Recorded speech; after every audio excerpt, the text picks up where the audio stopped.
sendi member wa South Uganda nga mmwe abaze wano olunaku olwaleero. Tugenda kusooka n'okubanga tubasomesa paati esooka. Zino the products eziva mu rosemary ne tugattamu emidde emirala ng'obutonde bwaffe bwe buli. Banyabo ne basaba muwulire emirembe nga muli mu kifo kino. Muwulire emirembe nga muli mu kifo kino. Feel at sawo. Bwe ngamba nti feel at home, omuntu omu ayinza okuga akalera bono omukazi byaŋŋamba kubanga tamanyi wa gye nva kikyendeseeyo. Olumu mwasuze mu ntalo waka kyani kyono olaga wa simanyi n'ofuluma nga ne bw'oli naye takoze eki tategedde ng'okooye embeera kangende mu South Uganda nawulira bagamba ebyange bisobola okutereera. Kati bw'omugamba nti feel at home omujjukiza embeera gye yakoze atya gye yaleseyo. N'olwekyo owulira emirembe kubanga oli ku South Uganda. Lwaki? South Uganda bw'ojja mu kifo kino suubira enkulaakulana, suubira nga obulamu bugenda kola ki? Bugenda kukyuka. Kintu kimu malirira okwegatta naffe ate oyiga okukola ne South Uganda olyoke otambulire mu bulamu obweyagaza. Tukitegedde ab'emikwano? Yes, byonna ogenda kubimanya. Biki bye tukola ogenda kubimanya. Mukama waffe agenda kubeera nga ajja wano atwongereyo mu session endala. Kati nsoose ne session ey'eddagala lyaffe gye tukola mu butonde. Banyabo ne bassebo tukola products ezisukka mwana mwemu. Lwaki njagadde nnyo okwogera ku ddagala lino? Kubanga bangi bajja mu South Uganda nga bwe muzze naye buli omu ng'alina kyagenda okwenyigiramu olw'obulamu bwe okukyuka. Si ffenna nti tugenda kulima rosemary, si ffenna nti tugenda kulunda bumyu, si ffenna nti tugenda kuba ba shareholders nga projects za South Uganda. Naye gwe lwaki nkusomesa bino? Oli awo oyinza okuba toyina ttaka n'ebyokulunda tobyagala naye nga toyagala okufuna ku ssente ng'otunda ebintu byaffe bino. Kitegeeza ki? Oyinza okwegomba okukola edduuka naye ebintu by'ogenda okutunda obimanyi. Onoomanya enzijanjaba nga bwe tujjanjaba mu South Uganda. Oyinza okuba nga si kyekyo naye nga naawe oluusi oli mulwadde. Maama, taata nga mulwadde. Nga bino ebintu bwe tubisomesa ojja kujjukira ekibadde kitawaanya omukadde omutwalire ku ddagala lyaffe awulire bulungi. Kyensooka okwenyumiriza mu South Uganda ti products z'ensomesa zikola. Ziwonya sure deal. Kubanga lwaki? N'obanga nga tokkiriza olw'okuba nti ziriko omukono gwa Katonda, ziriko essaala ya Katonda, ne bwe baba bakusaddaakirako ndiga oba mbwa ku lwa Katonda tukkirize nti ojja kuwona. Haleluya! Neebaza Katonda olw'ekyo ye South Uganda gyezeemu olunaku olwaleero. Right? Tulina products ez'enjawulo okugeza tulinamu ebyo bye tweyambisa ku mibiri gyaffe. Mu biffe waliwo emibiri egifuukukafuukuka, emibiri egibeerako damages oba injuries, wajja omuliro olina enkovu ezitavaawo, ebyo weebiri ebikwatagana n'omubiri.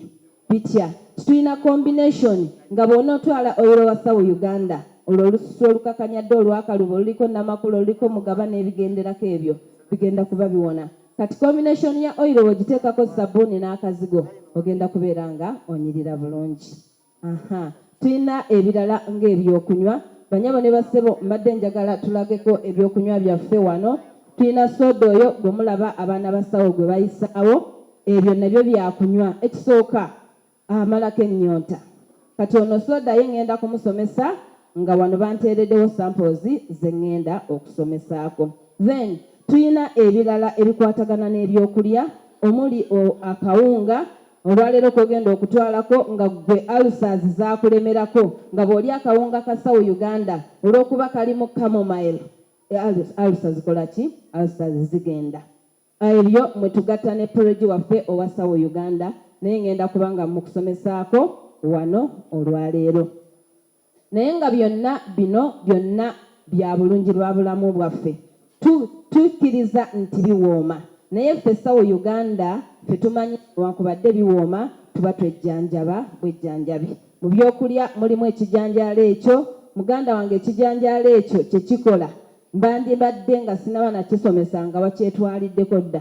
Kye kijanjaalo ky'ogenda okusimba ate si yensimba eno eya bulijjo gye tukisimba. Tusimba ekijanjaalo ekyeki kimu kimu ate ng'okiwadde sipeesi n'olyoka olaba ekijanjaalo ekimu bwe kivaako half kilo. Ge mazima bw'oba nga tokitwalangako bakiwe abakyetegereze bw'oba wali olinawo okirabyeko mu Kampala oba Embalala oba Masaka nga si ku ssawo yokka osobola okutujulira ekijanjaalo ekyo kyalabise tukijja wala totubuuza oba wa naye muzeeyi waffe oba investor waffe akola okunoonyereza okungi olwaleero ffe tufune bye twagala ng'abasawo Uganda. Kati nga ngenda tandika eddagala banyabo ne basebo eddagala lino mbagambye nti likola naye ate tulinayo abasawo baffe abakugu abasawo Uganda.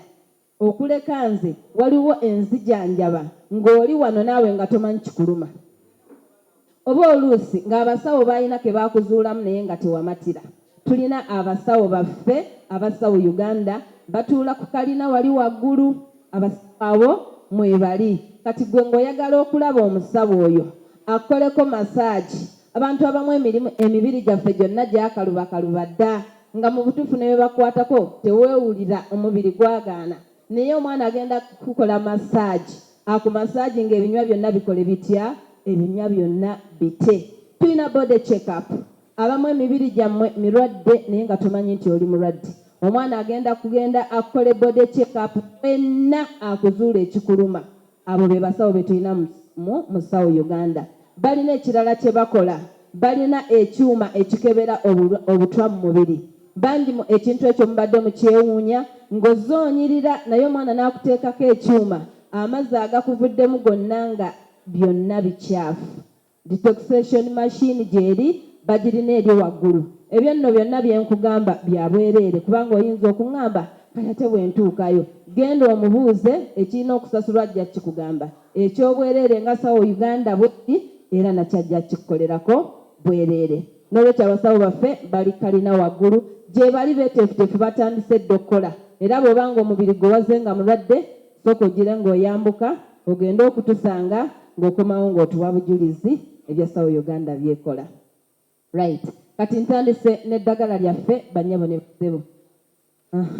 Eddagala lyaffe likolebwa middo gino gye mulaba stevia, tulina mint, tulina leek, tulina spodola bingi nnyo nga mukama wange wagenda okubisomesa kuba aminza okuŋŋamba nti rosemary yekka yakola ebyo nabagambye tugattamu emiddo emirala.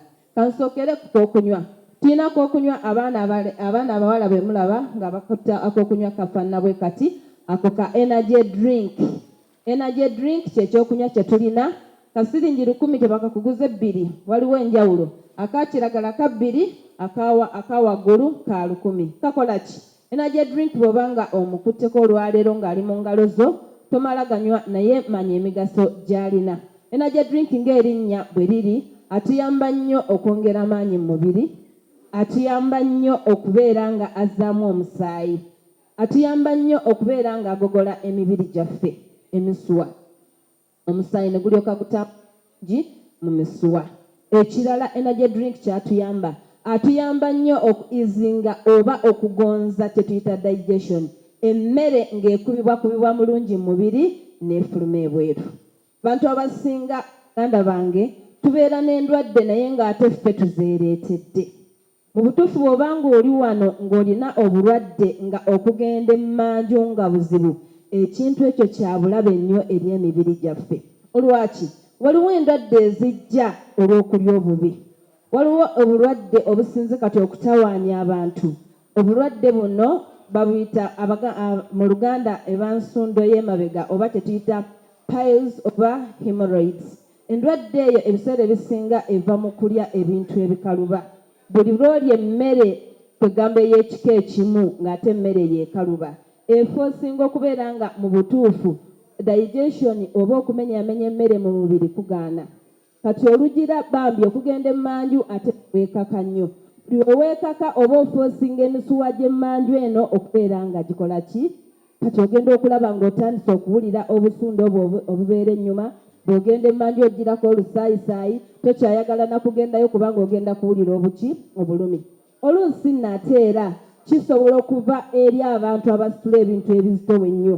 Bano abaana be mulaba mu kisenyi be mulaba mu owina abeetikka kiro 10 buli tikka bwoti manya okutambangi n'ofoosinga emisuwa giri okola ki? Okubeera nga gifuka. Tukitegedde n'ebirala tugenda kubanga tubibasomesaako. kati obeera olina okuba nga olina okwetereeza mu mibiri gyo naye fuba okulaba nga at least ogende manju obeere ng'ogendayo bulungi. Banyabo ne bassebo abasinga obungi twenyumiriza nti nze ne bwe mmala olunaku ne bwe mmala ennaku ebbiri. Buli lw'olimala ebbanga eryo kya bulabe nnyo eri emibiri gyaffe. Tukitegedde banyabo ne bassebo. N'olwekyo ono sooda bambi tomunywa kuwoomerwa naye munywe omanye nti alina kyakola mubiri gwo. Then tuyina kasoda ak'okubiri bakayita ka Clear Plus. Kano kasoda kayaayaanirwa nnyo wano ku South Uganda. Abaami bakettanira nnyo balina ensonga zaabwe lwaki bakola ki bakaagala naye nga naffe abakyala naffe tukeetaaga kubanga abaami bwe bakettanira muzeeyi ne tumugamba naffe tuteeremu ekirungo ky'abakyala.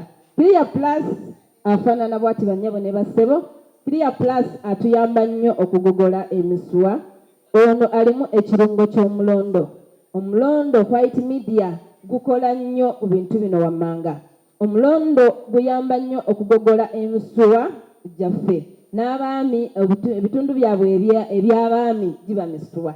Kati bwe giba tegyegolodde bulungi otandika okubala ng'ova ku munaana ng'oddawa. Ate bwe giba gyegolodde bulungi waliwo wano yatuwadde obujulizi kati abala ki abali emu. Kitegeeza nti emisuwa egyo giba gyetaaga services kugamba obeere ng'ofunctioninga bulungi mu bulamu bwo.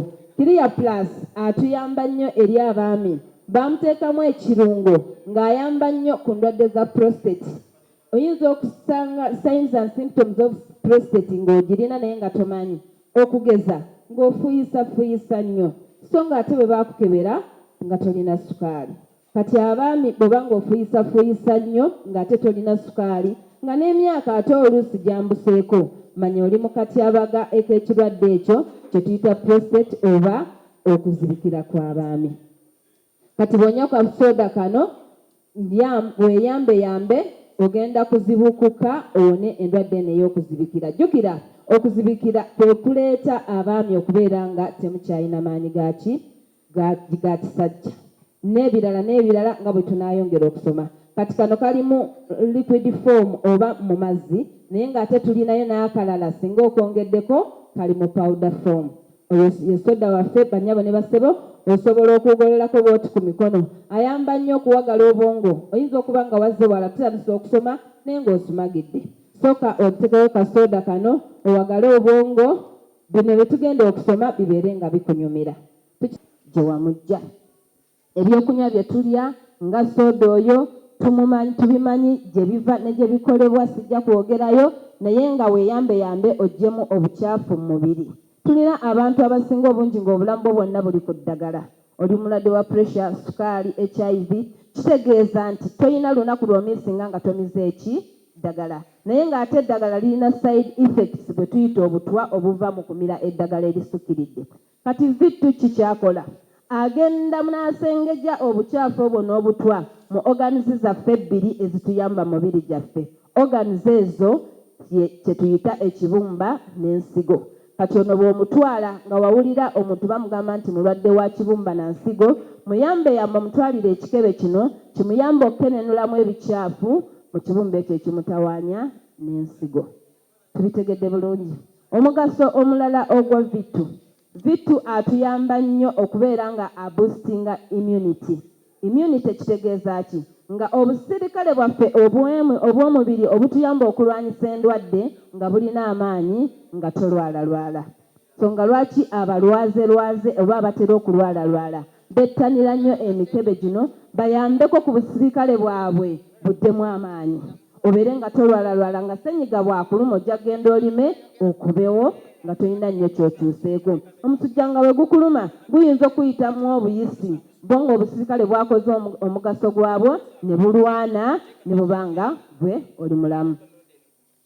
Ekirala ekiri muno content kyekira kye baateekamu. Atuyamba nnyo vittu mu buli bulimu bwonna obubeera mu mubiri. Obulimi obw'amaanyi. Amagulu gakusanyala, gavaamu omuliro, gabeeramu ensolosozi, obwo bwonna tubuyita bulumi. Olina ekifuba kikulumira munda, obulumi bwonna obutuula munda vittu abukolako bulungi. Ekisembayo ekirala vittu kyakola naye nga tugaseeko emikebe emirala kubanga naffe tujjanjaba enzijjanjaba ya kizungu. era tugattako emikebe emirala ku ndwadde endala. Ulcers. Obulwadde bwa ulcers tukimanyi nti businga nnyo okutawaanya abantu ba Africa.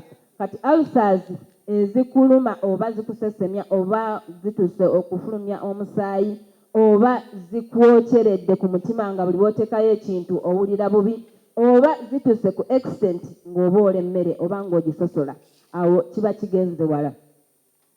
Kozesa omukebe guno oteekeko rosemary honey mix gwe mubisi gwaffe okuva wano ku Sawo Uganda gubeera bwe guti.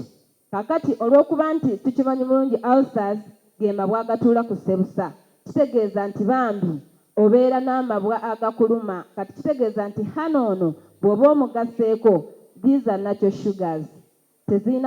Hano ono talina buzibu ng'omubisi gw'enjuki, naye ffe era tugattamu ebirungo byaffe eby'emiddo gya wano. Kati eri ebbwa eryo erituula ku ssebusa ate hano ono aliwonya n'aliziba mpola mpola. Tukitegedde ab'emikwano. Hane wa 15, vittu wa 1,000. Ekirala vittu tumugattako eri abo abalwadde ba sukaali, pressure.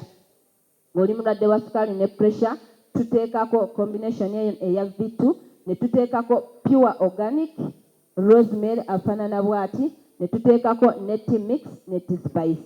Kakati bw'obanga oli mulwadde wa pressure, sikusuubira kutwala kino kyokka oŋŋambe nti ogenda kutereera. Wabula ebyo bye nkugambye, gamba omwana oyo nti musomesa nga bw'abisomesezza, bw'oba obimpa ŋŋende nzijanjabe obulamu bwange. Tuyitegedde ab'emikwano, ono bamuyita vittu okuva wano mu Sawo Uganda. Omukebe guba gwa 1,000 gwokka, wano wokka ku Sawo Uganda. Tweyongeddeyo, banyabo ne bassebo, tuyina kye tuyita oil. Ka oil kano mukalaba. Ka oil ka mulembe nnyo banyabo ne bassebo. Bangi bakettanidde olw'obulungi bwe kalina. Waliwo wano abaatuwadde obujulizi nga bwewuunyisa naye ng'ate kituufu.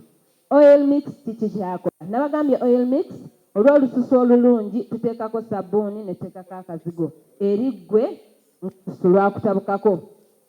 Oil mix atuyamba nnyo ku nsusu ezifuukuukafuukuuka ezibutuka, omuliro gukwokyezza, olina enkovu, tuteekako oil afaanana bw'ati banyabo ne bassebo.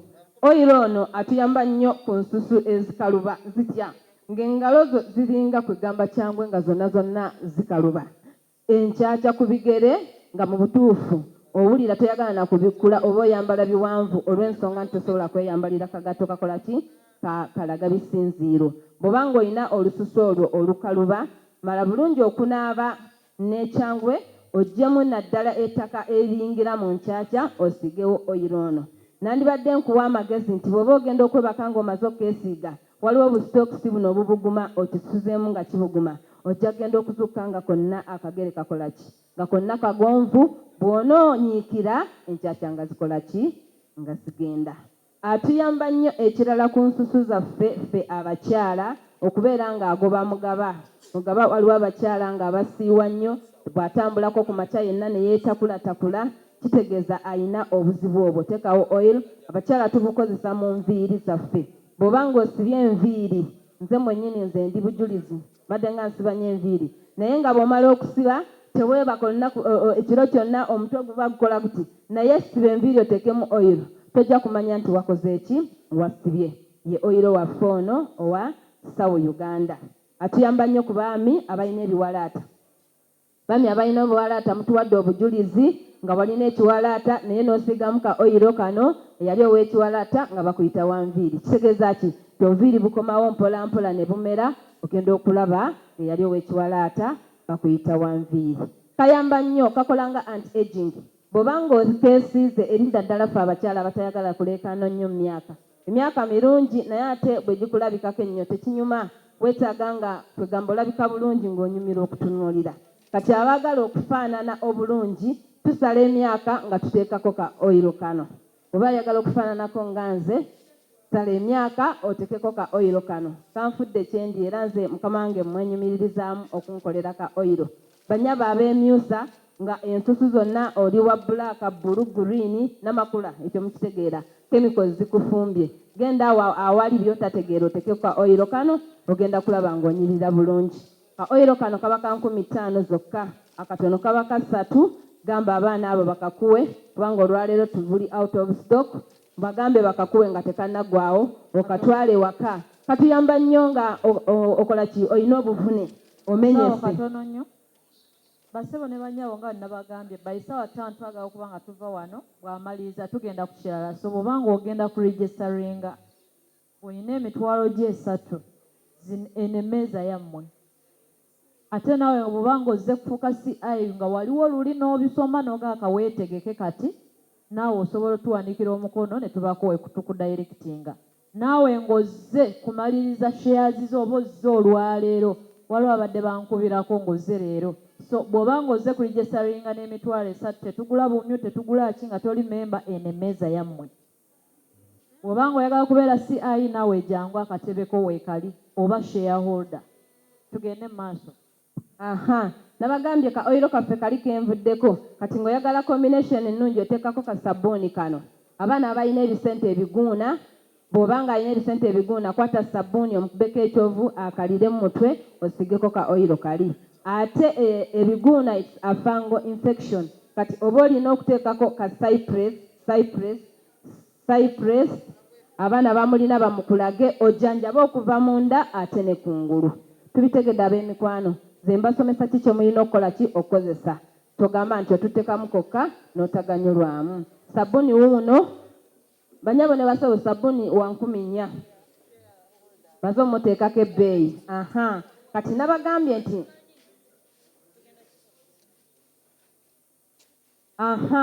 nabagambye nti abalimi ba rosemary mutumuleetera naye abalimi ba rosemary bwe mutumuleetera ffe ne tukolamu bino kati rosemary oyo gwoleese banyabo ne basebo tanis ne tanis gye ziri mu sitowa zaffe tumukolamu ebintu bino kati rosemary ako ketusiza obulungi akayise mu kyuma ne tugattamu ebirungo ebirala tukolamu rosemary pure organic ono rosemary atuyambye nnyo okubeera nga awagala obwongo afaanana bw'ati abamu tuyina endwadde ez'okwerabiralabira abamu tuyina abantu abamu nga tetwebaka tulo noyingira obuliri nga bwe babufulumye naye nga teweebaseeko ku tulo kitegeeza obwongo buno buli damaged era obwongo buliko ekikyamu tuyina abaana abatakwata bulungi mu kibiina omwana nga mu butuufu si kyekizibu naye obwongo nga bwe buganya okukola ki bambi okupiikinga obulungi bannanga bagenda okuregistaringa munansonyiwa mugenda kunsonyiwa bw'olaba waliwo baweze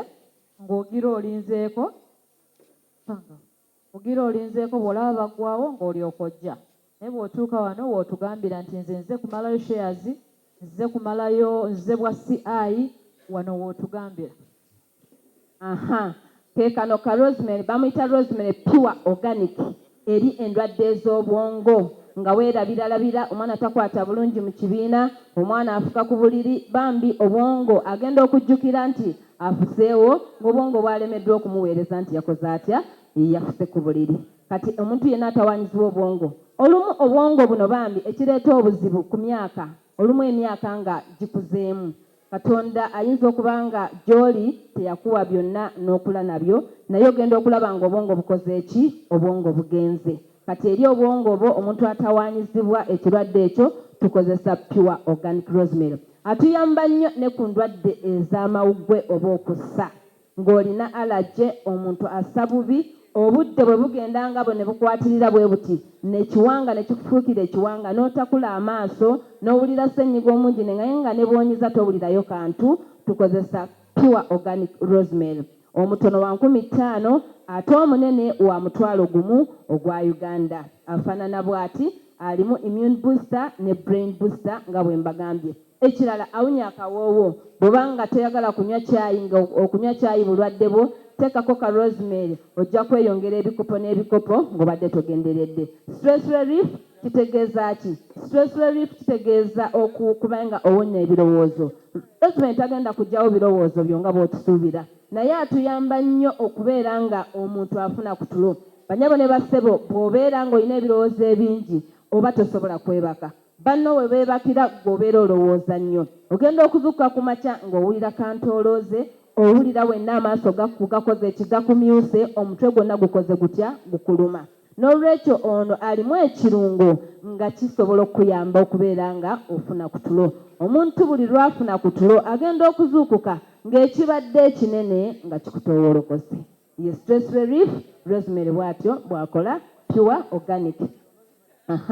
Tweyongeddeyo banyabo ne basebo ku products zaffe, tubeerawo n'eddagala ery'amannyo eri omubiri gwaffe. Amannyo nga gakufuluma gasanyalala, tolya byokya, tolya bikolaki, tolya binyogoga, obulira nga mu butuufu owunya akamwa, ka mouthwash ako kaba kalungi nnyo eri omuntu afaanako bw'atyo ng'okakozesezza.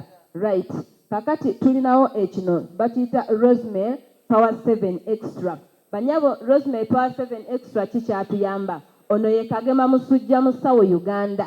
Omusujja gwonna nga gwakulemerako, omusujja gwonna ng'oguwadde ddoozi neggwayo bulungi ate ne gumala ne gudda, tulina ekirungo kye twateeka mu ccupa eno nga omusujja gwe bayita stubborn malaria ogukufumba ebyenda wenna n'otandika okugenda emmanju entakera ng'omusujja gwe gukireese. Ekyo twakiteeka mu rosemary power 7. Twateekamu ekirungo kyaffe ekigajimu ekiri, naye ate tulina ekirungo eky'omuwendo kye tuyita omuti gwe bayita bajaaji. Bajaaji gwe muti gwe twajja mu bibira by'e Congo. Omuti ogwo tegulalabikalabika era n'okugusimba oba olina okuba ng'olina layisinsi ekuweereddwa okuva wano omusawo Uganda. Kati omuti ogwo Abakongo bwe baaguzuula ensonga lwaki bo tebalwalalwala. Mwattu basula tebambadde, basiiba tebambadde, ng'ensiri emulumako yeefa kubanga yenna abajjudde ekirungo ky'omuti guno. Abakyayina n'Abazungu bwe baagumanya ne bagusitula ne bagutwala ewaabwe ne bagukomyawo nga bagukozeemu empeke zaffe ze tuyita kowatamu. Kati omuti guno gukaawa bulungi nnyo era n'ekikoola bwe nkikuwa oyinza obutakigaaya, naye ffe twaguleeta musawo Uganda ne tugusa ne tuguteekamu ebirungo ebirala. Olwaleero ng'omusujja ogwo gukutawanya togenda kuddamu guwulira. Guyamba nnyo ku kifuba ekyo eky'omunda nga kikuluma, ate guboostinga immunity. Abantu abamu bayinza ogukozesa naye ng'obadde n'omulwadde ali ku ndiri ali wansi, mutwalire omukebe guno ogenda kulaba nga yakatandika nga bwaddamu amaanyi nga bwasitava ku kitanda agenze mu ddiiro enkyo ojja kumusanga wa mulinaanwa ng'atandise okunyumyako. Gwe mukebe gwaffe guno gwa mutwalo gumu gwokka ogwa Uganda okuva wano ku Sawo Uganda. Tweyongeddeyo banyabo ne basebo, tulina emikebe gino ebiri. Tulina rosemary clear plus banyabo ne basebo afaanana bw'ati, ne tubeera ne rosemary mega 7 afaanana bw'ati. Kaakati guno omukebe guba gw'abaami bokka.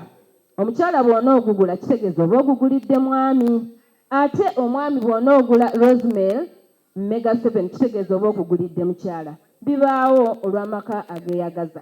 Kati bwe mba nsoose okusomesa guno nabagambye guno gumakinga ne kasoda kaffe kano ke bayita Sawo Clear Plus, then ono Sawo Clear Plus mu powder form. Sawo Clear Plus kikyayamba banyabo ne basebo abaami mu ntegera amatu mwebendiko ku nsonga zaffe. Abaami tulina obuzibu obututawaanya. Abaami twolekedde obuzibu ng'amaanyi g'ekisajja matono. Abaami twolekedde ekizibu eky'okuzibikira kw'abaami kye tuyita prostate. Kati omukebe guno ki kye tuyamba, kye gutuyambamu? Banyabo ne basebo, omuntu bw'atuuka okuzibikira wabeerawo signs and symptoms ezikulaga nti mutuufu omuntu oyo ayingidde mu katyabaga. Naye olw'obutamanya obw'abantu oba nga bwe tuli n'otamanya endwadde n'esajjuka. Prostate cancer oba kye tuyita okuzibikira kw'abaami waliwo ebintu ebibireeta. Okusookera ddala mu butuufu prostate cancer ono lwaki ajja oba okuzibikira kw'abaami waliwo ebintu bino ebibireeta wammanga. Ekisooka okulwala endwadde ze tuyita ez'ekikaba, UTIs and STDs. Banyabo basebo abaami tulina omuze ogw'okulwawo okwejjanjabya. Tugenda okugamba bannaffe oba abaagalwa baffe ng'ekiwundu kisambye eddagala. Ogenda okimulaga nga takyalina na waakutandikirako. Kati ebirwadde ebyo eby'ekikaba oba kabootongo byokola nnyo mu kuzibikira kwa glands zaffe ezo ze tuyita prostate. Ekirala ekireetera okuzibikira okw'abaami wabeerayo kubanga olya bubi. Banyabo ne basebo tumanyi nti abaddugavu oba lwabwavu okulya obulungi si kwe kulya ennyama naye okulya emmere erimu omugaso. Kati bwe tulya obubi banyabo ne basebo kyongera nnyo okuba nga emisuwa gyaffe egyo gizibikira. Waliwo ekizibu ekirala ate nga kyo kozi y'amaanyi kitandikira ddala nga oli muto kye tuyita masturbation. Banyabo ne basebo masturbation oba okwesanyusa nga tewali mwagalwa mu butuufu obeera oyolekedde okwonoona prostate glands zo. Prostate glands zino bannange ekintu kya bulabe nnyo. Abaana baffe abato y'ensonga lwaki tubagamba mukozese emikebe gino okutandika n'emyaka 18 ng'oli mulenzi, kubanga batandika mpolampola n'emize egyo ogenda okulaba ng'omuze gukuze. Kati omwagalwa we nga tamalaako, kitegeeza ki tiyatulugunya obusuwa buno, kati agenda otuuka okwegatta butuufu munafu ddala. Bwe kyeyongera mu maaso kwe kuzibikira, abantu ne mubalaba nga babateekamu obupiira nga bafulumira mu bupiira. N'olwekyo tuyige okwejjanjabya. Kati eddagala lino lye baateeka mu Clear Plus lituyamba nnyo okubeera nga ligenda kugogola prostate glands zo obeere bulungi. Kati nno bw'omala okufuna prostate cancer eyo oba ng'oyolekedde okutuukawo, zino the signs and symptoms. Ojja kulaba nga toli mulwadde wa pressure oba wa sukaali naye ng'ofukirira nnyo. Fluent inhalation nga kwegamba buli kiseera obeera nga ofukirira nnyo, nga omuntu omala ekiro kyonna ng'ofulumya emirundi nga 7 oba nga 8, kitegeeza ekyo. Ekirala nga olina amazzi agakuvaamu naye nga mu butuufu naawe togategeera, olumu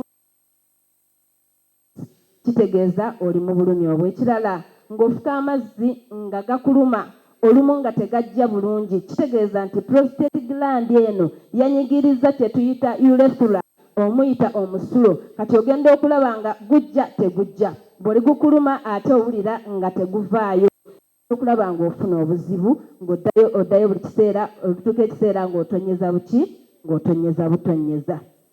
Ekirala oyinza okuvaamu omusulo naye nga gulimu olusaayi oba olusira, kitegeeza gwe ate oli mu mbeera mbi. Kati ebyo byonna bwe bikutuukako banyabo ne bassebo, tukkirize omwami obeera munafu ddala mu nsonga z'omu kisenge, oba tolina ky'osobola kwekolerawo ng'obatandika kuyimbira buyimba na kutuuma mannya ebitali birungi eri obulamu bwaffe. Ng'omuntu eyali yeegolola kati nga tosobola kwegolola, nga mu butuufu toli musajja atuukiridde. Kati bw'obanga olina ensonga ezo, omukebe gwaffe bwe guli gufaanana bwe guti, abaana baguwanike mu gulabe gwa mutwalo gumu gwokka ogwa Uganda. Kati nga nsembyayo guno ogw'abakyala. Abakyala banyabo ne bassebo ffe tukozesa Rosemary Mega 7 afaanana bw'ati. Rosemary Mega 7 atuyamba nnyo eri ffe abakyala mu nsonga zino. Tulina abakyala nga tulina obuzibu bw'okukozesa family planning. Banyabo ne bassebo ekyo kizibu nnyo gye tuli okujjako nga tezikozesangako. Family planning atwonoonye nnyo naddala mu reproductive system zaffe ng'abakyala. Biki byakola? Ebiseera ebisinga obeera mu ntobazi, tovaamu bw'obaddiŋŋana bw'okola otya. Ebiseera ebirala tokyalina feeling, oli mukambwe ennyo, olinga mwami, kugamba n'owulira ng'obulamu tokyakola ki, tokyabutegeera. Ebiseera ebisinga bw'okozesa ennyo family planning ezo, kubanga mulimu kye tuyita oba materials oba chemicals nga tezisaanidde nagenda mu bulamu bwa muntu. Naye olw'okuba abazungu ffe twaniriza ne batuleetera ekyo olw'okugema okuzaala, ne weekanga nga mu butuufu bino bye bitaddemu nga bigaanye hormones okubalansinga. Kati hormones bwe zigaana okubalansinga y'ensonga lwaki abamu okuzaala bakuviirako ddala, oba eyali azzaako amangu nga tokyaddizaako ddala. Okitegedde? Kati bw'ogenda mu ddwaliro ne bakugamba nti hormones zaagaana okubalansinga nga tonnagendayo, kwata Mega 7, twalira omuntu ali bw'atyo agenda kuyambibwa, feeling zigenda kuddamu zikomewo. Eyali tagenda mu nsonga olw'okuba olina family planning z'okozesa, ojja kuddamu okulekute bulungi nga bwe wakulukutanga. Ekirala, zituyamba nnyo omukebe ogwo okugoba kye tuyita tumors oba ebizimba ku nnabaana. Bakyala abangi mugenze mu malwaliro ne mulaba nga babagamba nti mumeze ebizimba ku nnabaana. Banyabo ne bassebo nga tonnaba kugenda mu ddwaliro, sooka okozese Rosemary Mega 7. Ojja kuvaayo ng'olina obujulizi, ate sente ze wandimalidde mu ddwaliro nga tezigenze, naye ng'ate okozesezza ekikebe kino eky'ebbeeyi entono ennyo n'owonera ddala. Tulina abaana baffe abato abatandika okugenda mu nsonga z'ekikyala, ng'abamu bw'aba agenzeemu n'okusoma nga takola ki, nga tagenda ku ssomero, bambi n'akaaba naye nga naawe tolina kyakukola ki, kyakumukolera. Ebyo bye tuyita ebyoka biruma nnyo n'abalala bamala okuzaala era ne bibakwata. Katukwata Rosemary Mega 7 agenda kukuyamba nnyo mu nsonga ezo obeere nga owulira bulungi. Tuyina bamaama abalala nga bali mu menopause nga baalekayo baabivaako si lwa bubi wabula olw'omubiri gwaffe Katonda nga bwe yagukola ki nga bwe yagutonda. Abakyala abo balina obuzibu obasanga nga abakyala tebakyagendamu naye nga bazimbye embuto nga balinga abalinamu abaana so nga ate takyazaala. Balina ekibugumu ekibayiikira n'abeera nga buli kiseera talina maanyi agwebwamu amaanyi. Mutwalire omukebe gwaffe guno agenda kugunywako maama oyo awulirire ddala bulungi. Ebyo bye bikutuukako n'owulira nga amagulu gakuluma omugongo gukuluma nnyo teekako ekikebe kyaffe ekyo. Kati waliwo n'ensonga z'obulwadde bw'ekikaba mu bakyala nga mu butuufu reproductive system eno era yanafuwa oba yatuusibwako kandida kabotongo n'ebiringa ebyo. Tulina omukebe gwaffe baguyita 24/7 clear. Ogwo omukebe gwe gunnantalemwa ku kandida ng'akusiiwa ng'akukola bubi. Kati bw'obanga ogufunye n'ogugattako Mega 7 ogenda kubanga endwadde z'ekikaba tokyaziwulirira ddala banyabo ne basebo. Tulina omukebe gwaffe omulala baguyita gu BBD Doctor. Gutuyambe nnyo ku ndwadde ez'amawuggwe oba lubyamira oba ekifuba ekyo ekyakalaakiro nga bw'okolola tekiggwaayo. Bw'oba watandise okukolola naye tayagala kumanya kubeera omumalako emirembe oba eddembe lye ery'okwebaka. Kati BBD Doctor afaanana bw'ati. Ono ye BBD Doctor atuyambye nnyo bwe tubadde nga tulina COVID oba ne kakati akyalimu. Kakati bw'obeera nga signs ezo eza COVID emimiro gyonna nga gyagala okwegatta tukozesa BBD Doctor afaanana bw'ati. Mumulabye? Lubyamira ng'oli alina lubyamira omungi omukadde amuyisa bubi mmwe BBD Doctor agenda mukolako bulungi. Tulina T-Spice taliwo wano ku ndwadde z'ekifu ku maaso gye nagambye nti combination ya pressure ne sukaali oyo ayamba bulungi nnyo. Waliwo omukadde yaleeta mukebe wano n'agamba we wano amaanyi mu butuufu nga gumukoze bulungi. Eri abatalaba olaba omusana bwe gwaka nnyo n'olaba ekizikiza T-Mix agenda kukola bulungi. Ono Rosemary T-Spice ye combination gye nabagambye eya Pure Organic V2 ne T-Spice ku mulwadde waki ku mulwadde wa pressure. Katuyamba nnyo okugogola okugogola emisuwa. Katuyamba nnyo okuzzaamu amaanyi n'ebiringa ebyo. Tulina akanzaali kaffe bakayita ka curry powder. Omuntu nga tolya binzaali tulina ekinzaali kyaffe kye tujja mu muddo gwe bayita turmeric. Tensembyeyo nako akanzaali kaffe bwe baba nga bakugamba nti tolya binzaali kali akanzaali akaganda kagenda kuyamba kanyige ebbwa eriri ku nnabaana obeere nga owona kye tuyita ulcers. Ate kalina akawoowo bw'oba nga tolina appetite kajja kuleetera appetite kajja kugogola emisuwa obeere nga olira bulungi. Tulina kano kakiri nako katukola bulungi. Kakiri kaffe ke kakamulani kaffe kano kagenda kubanga kaleeta appetite kagenda kubanga kakuwa amaanyi mu mubiri. Ke kano kafaanana bwe kati kakiri kagamba omwana oyo akakuwe ku bbeeyi ya wano eya Sawo Uganda. Banyabo ne basebo ly'eddagala lyaffe mwebale okumpuliriza muwulire emirembe nga mu kifo kino Mukama abongere omukisa.